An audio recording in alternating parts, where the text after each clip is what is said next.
The thing that's the most important to you. See that product, you get upset about that shit. But that woman that you followed on that podcast that got exposed for not being what it is that you thought that she was, because she was sleeping on a fucked up mattress while she trying to lead y'all into destruction, you can't get your money back from that shit. You can't get your super chat back. You can't get your coaching call back.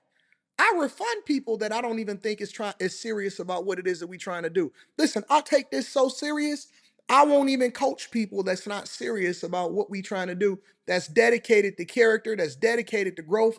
I told a guy, and I told y'all this the other week. I told a guy that told me that he wanted me to give him the game so he can use it for bad. I refunded him his money, and he had already paid for 2 coaching calls ahead of time. Right there on the spot. Right there on the spot. And Rita was sitting right there and she was like, man, you don't mess around, do you? She was even surprised, like, you wasn't even trying to negotiate. You wasn't trying to go back and forth because what you then become, if you are a part of me, is a reflection of me. That's why you don't see people coming out here in the streets and saying, yo, yeah, Anton did me dirty, or Anton did bad business, or Anton gave me some bad advice, or Anton fucked up my. That ain't what you see. You don't hear that shit. Because I actually have a vested interest. I actually have a vested interest in making sure that you become successful. I care about you. I care about what you then are going to do because it's a butterfly effect. How you go about living your life and what it is that you say to other people as a result of what it is that I said to you is going to resonate with you. It will resonate with you. It will change somebody's life. And so when you go out in the street, I expect for you to carry yourself a certain way because you associated with me. And it's pride that comes along with it. That's why we so strong as a group. We so strong as a community. We so strong as bag chasers. Make sure you tap into the Patreon. Link is in the description. That's why people recognize when you say you a bag chaser, people know what the fuck you talking about. You go into another person's chat and you said bag chasers is here. Represent. It hit different. You don't see no other content creator that got a group of people that's dedicated to one purpose, that's dedicated to greatness, that's dedicated to good character, that's dedicated to becoming the best version of themselves, that's dedicated and understand that the money comes along with it, that's dedicated to being faithful, having big discipline, and then all of the great things come along with it. You don't see a community of people that's as strong as we are. You see people that got a lot of followers, a lot of fair weather fans, but you don't see a group of people that's dedicated to it. Why is that? Why is that? Because they will sell you a product, but they don't have no interest in you being great. They will sell you some shit. Listen, the dealership will sell you some shit, but they don't give a fuck about whether or not it break down. Hey, contact GM, contact Cadillac, contact Ford, contact Lexus, contact Mercedes. Hey, that's their problem. But we'll get paid from it. We'll do the maintenance and the service, but make sure you contact them and make sure you get this extended warranty too. They'll sell you the moon. They'll raise prices, inflation. I ain't never raised the price. I ain't never raised the price of the brick. I ain't got nothing. I ain't got a course for you. When the bag chasers come to the meetups, we don't charge nobody. People hit me up all the time. Half the time, listen, I invest in your businesses, all of that, because guess what? I need you. I need you. My real equity is the people. People, listen, church leaders are no different than content creators because they're more concerned with how big they flock are than how successful their members are. That's where the real gender war is.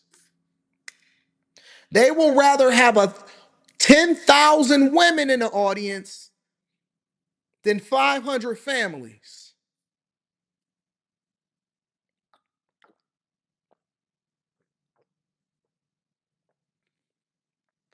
The gender war is in the numbers.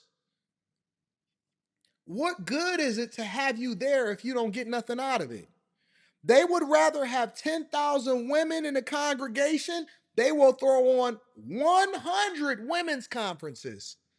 100 women's conferences. But they can't tell you how to fix your family. As a matter of fact, not only can they not tell you how to fix how to fix your family, their family is fucked up. The very ones that's leading you and telling you how to go about doing things, He's getting divorced. I would rather have 500 families than 10,000 members. I'd rather have 100,000 chasers than 1 million fair weather subscribers. I stand on that shit. I said it years ago. I stand on it now. Because I'm more capable of pouring into a smaller group of people that's dedicated to the purpose than speaking aimlessly to a whole bunch of people that's just there for fashion week because it's Easter and they want to show off their Easter suit because they over there praying for a man. Because I'm gonna slap you up in your head because I know who you are. Susan, stop praying for a man and get your life together. You ain't gotta pray for something because you're gonna track who you are. And stop asking God for a man because he love him too. Michael, what the hell you got going on over there? You over there trying to talk to them little girls over there? Get your ass together, man. Put the porn down. See, I'm gonna talk to you like a man. I'm gonna talk to you for real. For real. I'm gonna keep the wolves away from the sheep because that's what shepherds do. They're not gonna send you out there to get slaughtered. They're gonna protect the ones that's meaningful to them. So I need to know your name. I need to know who you are. Anybody that's ever had a coaching call with me, the very first coaching call that we get, I'm digging. I want to know everything there is to know about you. I need to know your family history. I need to know whether or not you married, whether you single, whether you busting it down for a real one. I want to know where you work at, how much money you make. I want to know whether or not you fumble in the bag, you over there looking at porn. I want to know the type of music you listen to, what you got in savings. I need to know how many brothers and sisters you got. I want to know what your goals are. I want to know first why you called me and why you ain't called somebody else. I need to know why you waited a month to talk to me and what's so important that you're trying to solve for, or are you just trying to hear my voice to say that you talked to me? I need to know. I need to know. I need to know because I'll never get that half hour or that hour back. I need to know if you're going to go out here and you're going to make me look like a fool and you're not going to do what it is that I told you to do, or if you dedicated to this. I need to know because it's not a numbers game. It's not a numbers game. It's more about the quality of the content than it is about how many people that you can reach. What's the point of reaching them if you can't be meaningful to them and you can't lead them in the right direction? It means nothing. It doesn't resonate. And that's why you see the numbers continuing to fall. Nobody cares about church anymore. We don't even care about what the meaning of church is. We don't even understand why we was going in the first place. You have people falling away from and then us perverting what it is that we supposed to be doing. Nobody cares about anything. And the church is just a reflection of the community. How you see our major organizations and our leaders lead us is literally a reflection of what you start to see in the community. So when you see your favorite pastor and he out here tricking off, why would it be any different from the very people that follow him or a reflection of the community?